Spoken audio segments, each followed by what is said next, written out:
Positive close on Wall Street as investors await a new coronavirus stimulus package. Asia mixed in early trade.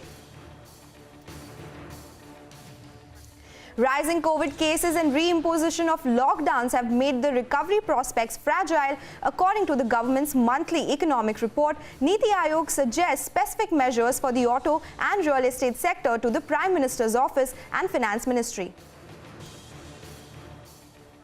Axis Bank launches 10,000 crore QIP issue with a floor price of 442.19 rupees per share. Board will meet on August 10th to decide QIP issue price. Tata Consumer reports a stellar performance in Q1. It's a top-down beat on all parameters. Revenue grows over 12% and EBITDA jumps over 36%.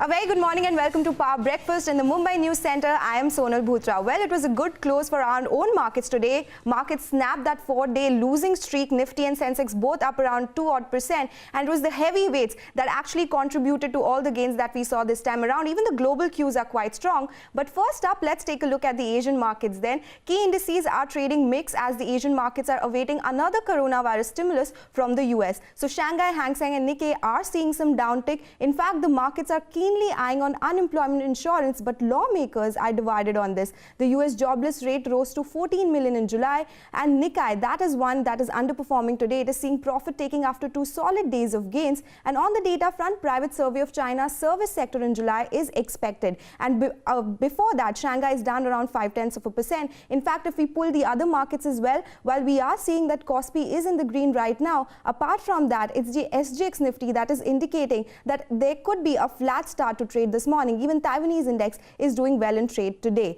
But let's talk about Wall Street then. It was a positive close on Wall Street in overnight session as investors focused on more government stimulus to fight economic fallout from the COVID-19 pandemic. The Dow rose 160 points, S&P gained 12 points, and the tech-heavy Nasdaq was higher by 0.4%, notching its 5th straight day of gains and a record close. CNBC's Bertha Coombs gets us a wrap of all the action on Wall Street.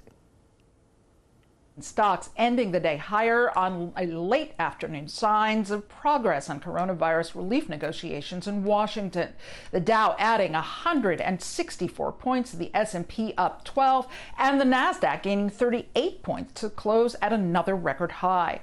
Home prices getting a boost in June as homebuyers retreated from large cities to the safety of the suburbs and smaller metropolitan areas during the coronavirus crisis. Prices were 1% higher in June, up from May, and they were up about 5% on an annual basis, according to data from CoreLogic.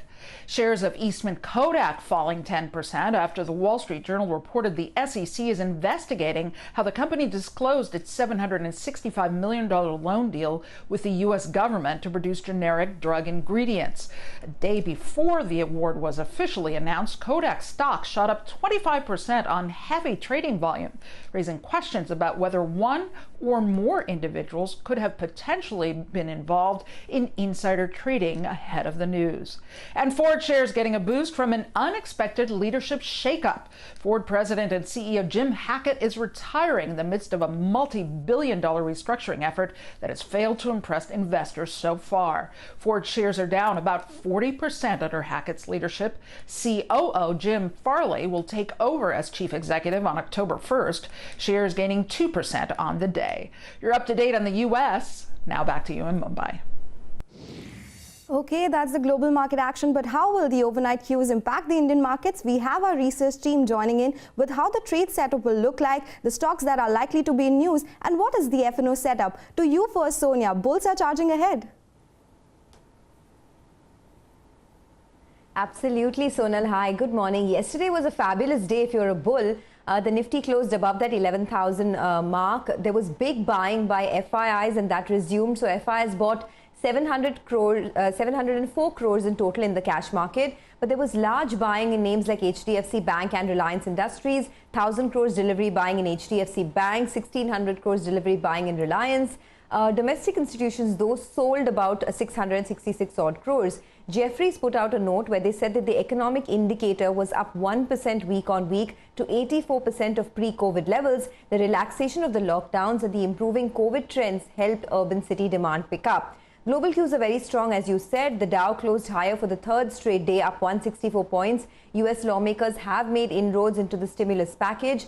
Gold trumped $2,000 an ounce, hit a record high post the US stimulus package talks. For our own markets, the big cue to watch will be tomorrow, the RBI policy. The two-day MPC meeting started yesterday. Experts are divided over the possibility of a rate cut, but most believe that a one-time loan restructuring could be perhaps taken up at the RBI meeting tomorrow. But all in all, strong day, a strong move from the bulls continues, and that may, spill over into today as well. Back to you.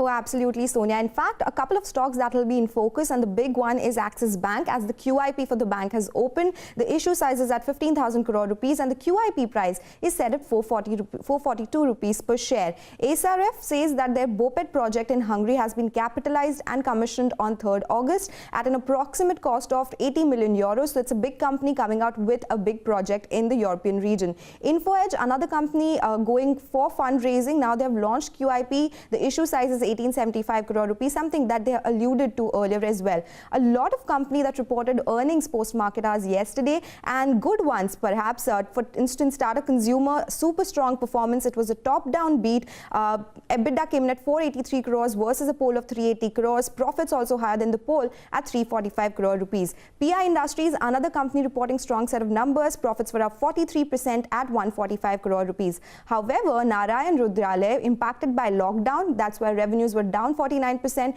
Company reported an EBITDA loss of 83 crores versus profits last year. Spark reported very strong set of numbers.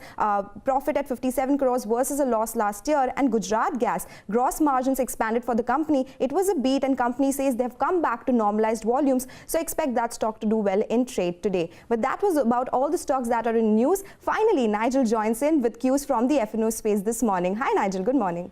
Well, morning. It appears that in yesterday's trading session, the FIs got stuck on the wrong side. It was a derivative market bounce that we saw. I'll tell you why. Because you look at the cash market data, the FIs and the DI numbers, the net number was a net buy number of only around 50 crores odd. But if you're looking at the FI data in the F&O market, well, it appears they got stuck on the wrong side. They covered shorts big time. They bought calls as well in yesterday's trading session, and they wrote puts as well. Let's run you through the data points individually. In terms of the index futures in yesterday's trading session, they closed out nearly around 17,000 short contracts, and they mildly added some long contracts. It appeared that on the Nifty Bank, they got stuck on the wrong side, because out there was big shedding to the tune of close to around 10% in terms of open interest. So big short covering bounce being seen out there. And the FIs now post that covering of the shorts in yesterday's trading session, the long positions move from around 51% to around 61% odd. Now, in terms of the options data, remember the previous trading session, they were tanking up on the puts. Now, in yesterday's trading session, those puts that were bought, some of them were unbound, and they added long positions in terms of they were buying calls in yesterday's trade. In terms of writing as well, that is a positive. Yesterday, they wrote close to around 5,000, 6,000 contracts odd, and that's telling you that they're looking to defend the lower levels. What were the active strikes then? The 10,900 put, the 11,000 put, both of them fairly active in trade yesterday. So both those two did see writing, while the calls that were written at around that 11,000 call, the 11,100 call, there was unwinding out there. The PCR is back up now to around 1.4 odd, and the crucial levels you're looking at is the 200 DMA, the recent low, as well as the 20 DMA. And looking at those numbers, you get a sense that the bulls want to defend the 10,900, 10,950 odd levels. Yesterday, plenty of stocks saw a big long addition. The likes of Reliance, Apollo, as well as Adani, all of them did see a long. So buy on dips market, but two big events coming up, one being the RBI meet, and the second being the stimulus package that is likely to be announced in the United States. So keep those in mind as well. Back to you. Okay, Nigel, thanks a lot for joining us, giving us all those cues. But it's time to slip into a break. Up next, Axis Bank will be in focus today as the bank launches up to 10,000 crore QIP issue. More details on the other side. Stay tuned.